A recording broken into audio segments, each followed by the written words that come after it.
Ko'pincha ahvollarda dingding so'manniki seni to'g'rashga diqqat qilmay o'ysaydigan qo'riydigan ahvollar yuz berar ekan.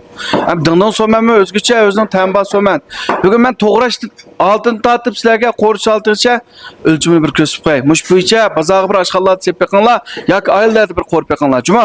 Tamlantirilgan go'sht. Hamda bu tamlantirish darsga meni go'njoq qilib zo'pinlarim qarsanglar bor. Undan keyin mavu to'g'ralgan basak. Ondan keyin mavu ko'k laza. Mavu qizil laza. Qaranglar.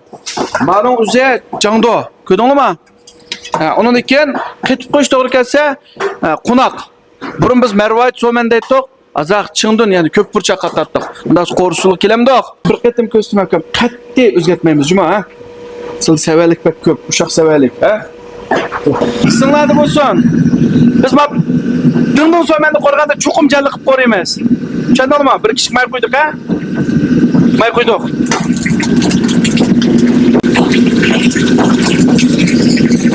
Bak go'shtni qo'noqdan cho'q turgan go'sht qaranglar. Qo'raymiz buni.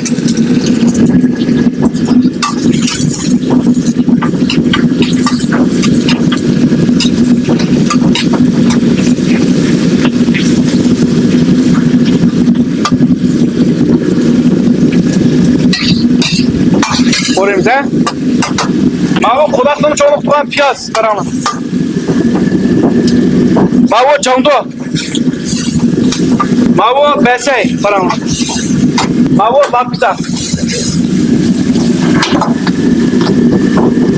Mesela qo'raymiz, ha? Mana o'zi burchaq.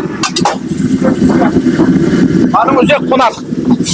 Mane biz dingding so'manniki asosiy puli material deymiz mana. Bundan qo'raymiz.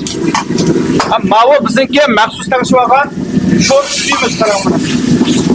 Ben arbasida tarbiyash qilyapman. Yurakni berib banjoqlarga do'taninki risolasini zo'pin qilib ishlab avat bermiz. Cho'qim filmni tujan qilishimiz kerak. Xaridorning talabi azab ochiq bo'lsin debda. Bu xaridorning talabi bo'yicha ish qilsa qo'ymajma, ha, so'man e'lon. Bu so'man, ha. Kuchli ko'tda. Azaq achchiq. Azraq samsa qaranglar.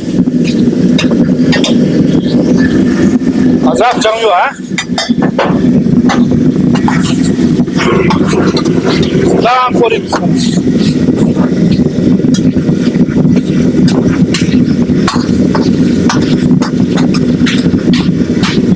Lan qo'raymiz, ha, seni iyicha. Tamam. Mervayettek çıkırma so'man esa mervayettek.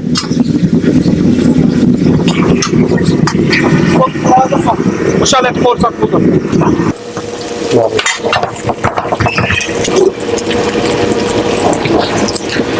Sizlar dingding so'manni marvoyat so'man deydik. Urumchilarda biz 30 koy satamiz buni. Yezlarda 15 koy, 18 koy setyapti. Mush holatda bir qo'rib bozor sepib qo'yinglar. Foydasini ko'ramsizlar, ko'mamsizlar. Andan bir ko'raylik. Mang'uzon chaqa.